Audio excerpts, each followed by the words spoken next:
अधिक मास की अमावस्या, जब अधिक मास पूर्ण हो, और सावन का मध्य भाग, समझ लेना जरा, बहुत ध्यान देने वाली बात है। राजा नल का गया हुआ धन वापिस मिला। राजा नल की काया जो काली पड़ गई थी, कारकोट नाग के डसने से जो शरीर बिगड़ गया था, कैंसर जैसा रोग हो, किडनी लीवर जैसा रोग हो, शरीर में स्वरेसिस हो गया, घुटने डॉक्टर ने कह दिया बदलना पड़ेंगे, कमर दुख रही हो, तकलीफ, कैसी भी तकलीफ, कैसी भी जिंदगी का दुख हो, कैसा भी कष्ट हो, समझना उसको। जितना दुख आपकी जिंदगी में नहीं आया होगा, उससे ज्यादा दुख दमयंती और राजा नल के जीवन में आया है। राजसी ठाट भाई ने छुड़ा लिया, पत्नी चली गई, पति दर दर भटका, सांप डस लिया, शरीर बेकार हो गया, सड़ता रहा, काला पड़ गया। पत्नी की वापिस शादी होने लगी, शादी होने के बाद भी बाबा ने कृपा कर दी। अब समझिएगा, जिसके पास से पूरी सत्ता चली गई, वैभव चले गया, राज्य चले गया, भाई ने सब कुछ छुड़ा के रख लिया, शरीर भी बेकार है, शरीर भी काला पड़ा हुआ है, सड़ रहा है, कारकोट नाक के डसे से शरीर भी बेकार हो चुका। अब उसके ध्यान में नहीं, पत्नी दमयंती ने कहा,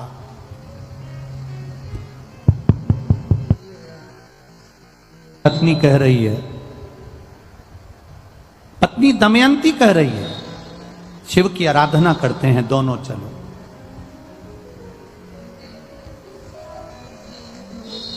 और दमयंती पत्नी ने अपने पति के साथ बैठकर शंकर की आराधना का एक नियम बना लिया।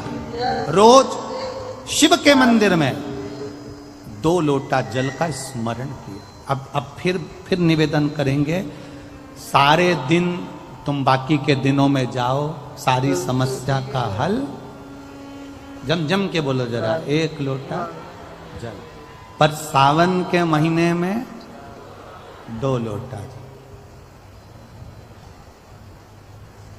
घर से चलो तो लोटे के ऊपर लोटा हो, डबल देगा,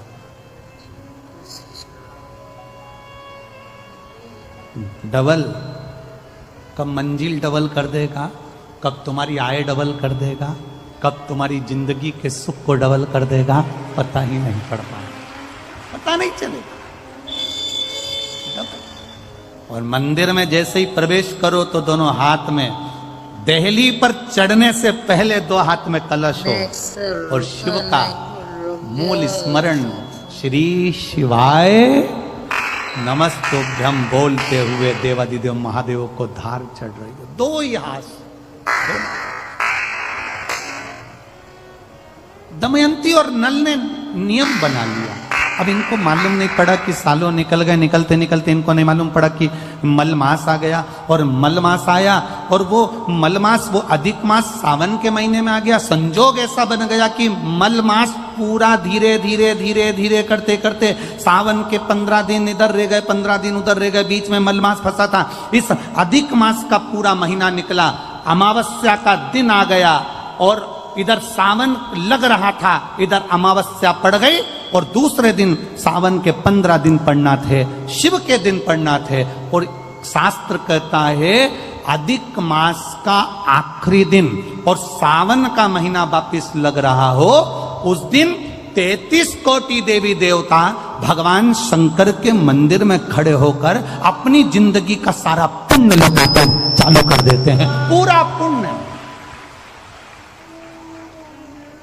अच्छा चलो, तुम लोग या मेन के 30 दिन पूरे हो रहे हैं। अमावस्या का दिन था, दूसरे दिन सावन का महीना वापिस चालू, श्रावण वापिस चालू होना था। दोनों का जब संजोग होता है, सावन के अधिक मास का जब संजोग होता है, विराम का दिन होता है। आपको कथा में भी पहले कहा, मेहमान तुम्हारे यहाँ रहते हैं जब तक बच्चों को कुछ नहीं देते हैं। मेहमान जिस दिन जाते हैं 200-500 रुपए बच्चों को दे जाते हैं। अधिक मास का विराम का दिन और सावन का वापिस मध्य का प्रारंभ का दिन वापिस हो जाता है। जब अधिक मास विराम होगा, सावन वापिस चालू होगा, उस दिन 33 कोटि देवता, यक्ष, गंधर्व, देवता, पितर सब उस दिन लुटाते हैं, संपदा देते हैं, वैभव देते हैं। और उस दिन भूल से भी अगर एक कनेर का फूल शंकर भगवान पर चढ़ जाता है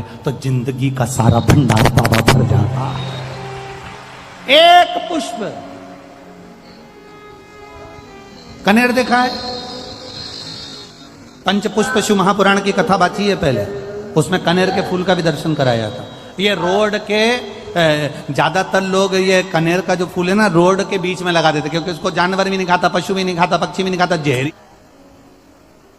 कनेर का पीला पुष्प, भूलवश आज राजा नल और दमयंती जा रहे थे, उनको फूल नहीं मिले, शिव जी को समर्पित करने के लिए कोई पुष्प ना मिला। इनको अंदाजा नहीं है कि आज अधिक मास का विराम है, आज दूसरे दिन सावन का वापिस मिलन है। इनको नहीं ज्ञात था कि 33 कोटि देवता अपना भंडार लुटाने के लिए तैयार रहते हैं। 33 कोटि देवता भूलवश। हमसे लोग कह रहे थे गुरुजी आपने सीहोर की जो कावड़ यात्रा रखी वो 16 अगस्त को रखी, जिस दिन अधिक मास का विराम है और दूसरे दिन वापिस सावन चालू है, कम से कम संडे को रखना था, रविवार को रखना था, तो लोग ज्यादा आते पहुंचते। हमने कहा हमें लोगों से मतलब नहीं, हमें संजोग से मतलब है। जिस दिन बाबा को जल चढ़ेगा, कनेर का फूल चढ़ेगा, उस दिन बाबा मेरा कुबेर भंडारी कितना दे जाएगा ये किसी को नहीं मालूम। बाबा को समर्पित एक कनेर का पुष्प दिल से, जो ये दमयंती और नल की कथा कर रही है, भूलवश चढ़ गया, भूलवश, अनायास, मालूम नहीं है कि कनेर का पुष्प चढ़ गया। अब इनको पुष्प ना मिला, पुष्प ना मिला, ना मिलने पर इन्होंने देखा मार्ग से जाते जाते इस पुष्प पर ना पक्षी बैठ रहा है, ना पशु बैठ रहा है, ना इसको कोई खा रहा है, ना कोई जान रहा है। पुष्प देखा, कनेर का पुष्प सम्मुख